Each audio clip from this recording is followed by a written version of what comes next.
Introducing the all-new Italiano range of pizza. Pizza Ultimo. Pizza Hut.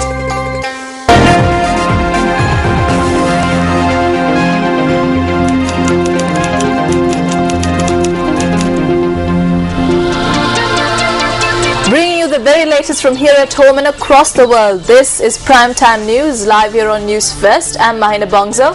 And I'm Ramesh Bandara. As always, let's start off with a look at your headlines. Northwestern Provincial Councillor Anand Sarathkumar, who is alleged to have made a teacher kneel, further remanded until the 27th of June. Senior journalist Sunanda Deshapriya says that journalists who are in self-exile are not in hiding. Farmers protest the failure to provide subsidized fertilizer. And 22 people killed in flooding in North India.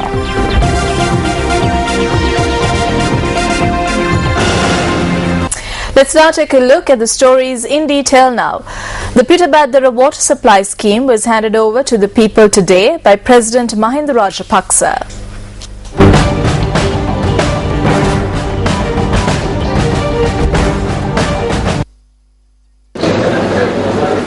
President Mahinda Rajapaksa declared open the Pittabhadra water scheme from temple trees via satellite technology.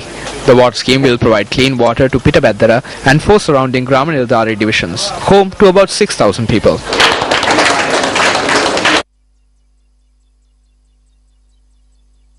Meanwhile, a special discussion was held at Temple Trees today on the progress of development projects and the success of completed development projects in the northwestern and central provinces that were initiated under the Mahinda Chintanaya Vision for the Future Manifesto.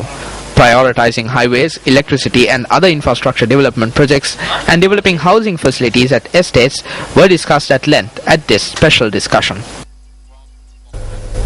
UPFA Northwestern Provincial Councillor Anand Sarathkumar has been further remanded until the 27th of this month. The order was issued by Puttula Magistrate and District Judge Ranga Disanayaka when the Provincial Councillor, who was remanded on Saturday, was produced before him today.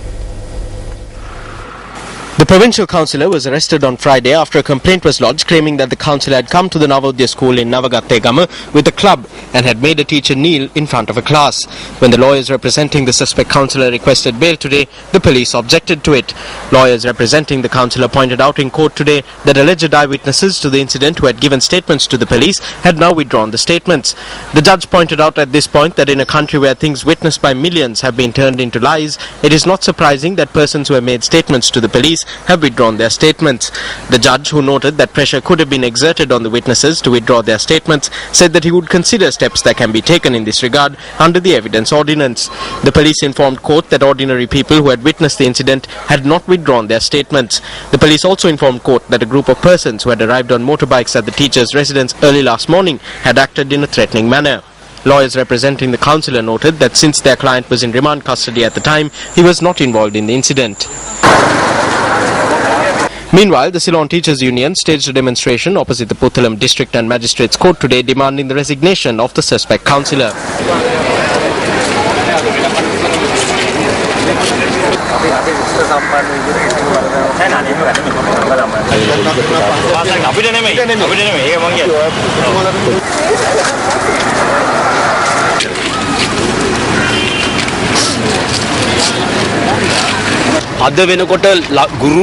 We see this as one of the blackest days in the history of education in Sri Lanka. A politician has never made a teacher kneel. Although all of society has rallied against this, it is apparent to us that nothing will happen. We know that Anand Sarathkumar is the Monitoring Council for Education. When the Monitoring Council for Education acts in this way, what more is there to say? Stop these false words immediately. Come to a decision regarding this person immediately.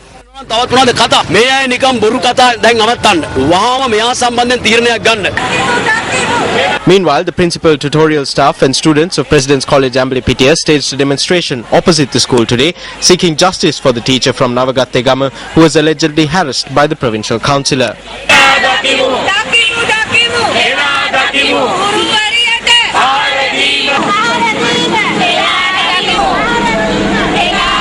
Speaking at a media briefing yesterday, the General Secretary of the Lanka Teacher Services Association, Mahinda Jayasinghe, also commented on the matter.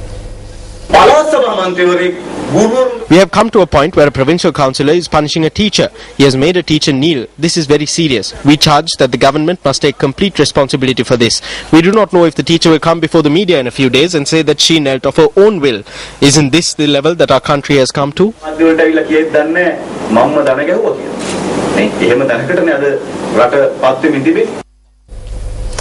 Former convener of the Free Media Movement, senior journalist Sunanda Deshapriya says that Sri Lankan journalists who are in self-exile have no need to live in hiding. Deshapriya says that any of the Sri Lankan journalists who are in self-exile can be easily contacted at any time by any person using modern technologies. In an exclusive interview with News First via Skype from Geneva, Switzerland, Deshapriya had this to say.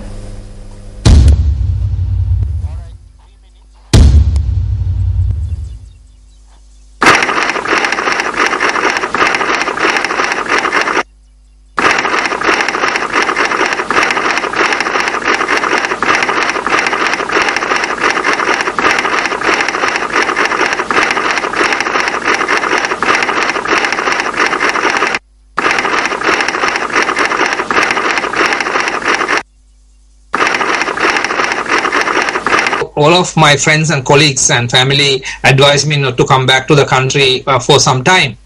That's the only reason I'm staying out of the country temporarily. I am not living in hiding at all. My address is known. If anyone comes to 19 Rue du Bal, Geneva, they can see that my name is written on the post box. And if you go to in countries like Switzerland, it's very difficult to live secretly because my information is open. Whatever I do is open. Most of our colleagues who had to leave the country are not living in hiding. They are all living in openly, and they are meeting people.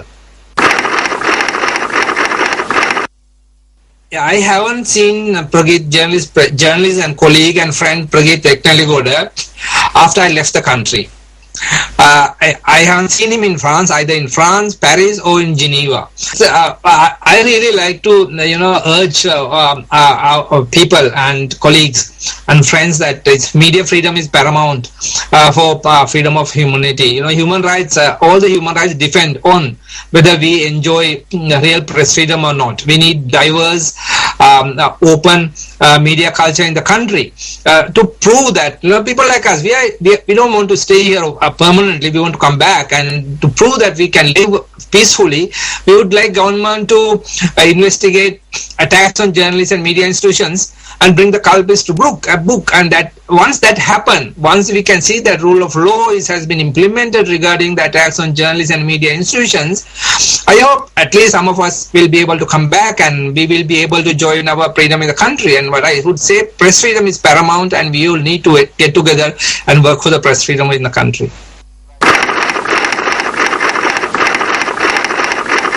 A member of parliament has said that I was covering a demonstration in front of the UN Human Rights Council here. Then there was a person who is a bald head with me, and I was wearing a turban. That's completely not true. I was not wearing a turban. I was wearing a winter cap because it was a cold day, and I was alone. And the photographs of myself was published in some media in Sri Lanka. All of these photographs, I have these copies of these photographs, and you can easily see that I am standing alone there. I went to take photographs alone, and I was not with anyone else. And Pragit Eknaligoda was not with me at all in Geneva at any time in last 4 years.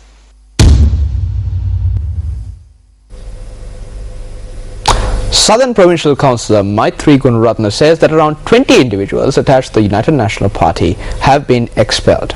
Speaking to News First, she said that this decision had been taken by the UNP Working Committee this morning.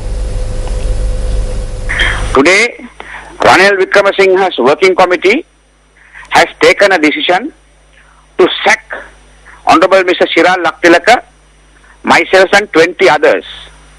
Now, this is a thing we expected for some time, because there was no fair disciplinary inquiry conducted in the UNP. For instance, my disciplinary inquiry was conducted by one of Ranil Wickramasinghe's very, very close associates by the name of Dinesh Todangode. I was not given a fair hearing. There was no fair trial. They decided to terminate my membership in the United National Party. Now this is happening in the brink of another 2 provincial council elections. In another 2 weeks, 2 provincial councils, 2 to 3 provincial councils are going to be dissolved. What does Mr. Ranil Wickremesinghe expect? He is again working to strengthen the government. In more local news, notices were issued on 6 police officers who assaulted the suspect who is accused of murdering his wife and 2 children in Ratmalana. The case was taken up before the Mount Lavinia Chief Magistrate Ranga Bimla Sena today. Also, notices were issued to the 6 police officers who assaulted the suspect to appear before court on the 30th of September. The charges against the police officers were that they brutally assaulted the suspect who was in remand custody. The relevant notices were issued after the lawyer representing the suspect lodged a complaint with the Mount Lavinia High Court.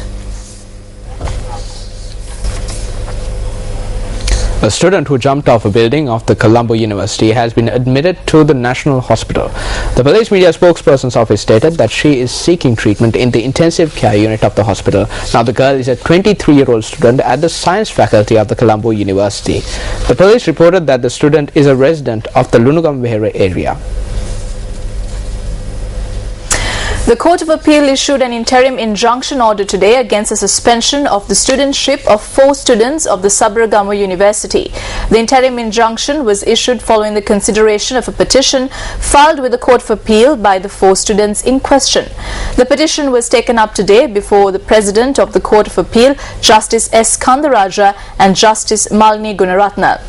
The court also ordered that the 4 students who were suspended be allowed to sit for their examinations. The petitioners claimed that their studentship was suspended in an ad hoc manner when they attempted to hold discussions with university administration regarding their student associations. The Vice Chancellor and governing body of the Sabaragamu University have been cited as respondents in this petition. The police have commenced investigations into a racket in which individuals posing as police officers have embezzled money from businessmen and other people by threatening them over the phone. The police media unit said that information has come to light that these phone calls are being made by persons claiming to be from special police units including the Criminal Investigations Department, Colombo Crimes Division and the Terrorism Investigation Department.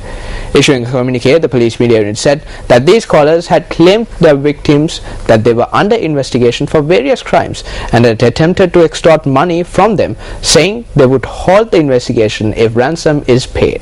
Investigations have revealed that the perpetrators had also provided their victims with bank account numbers in which to deposit the ransom. The police urged the public not to be intimidated through such phone calls and to inform their nearest police station or call the police on 0112 24 22 176 or 0112 320 141. Well, here's a look at what's coming up on the news tonight. An uneasy quiet in the Turkish capital Istanbul after the forced eviction of protesters. More details on Around the World in 99 seconds.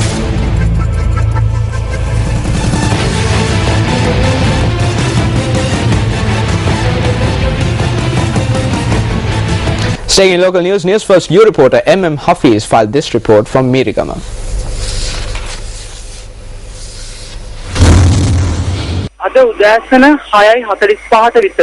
Trees uprooted by strong winds experienced in the Kallali area in Mirigama at around 6:45 this morning collapsed on houses and caused serious damage to property.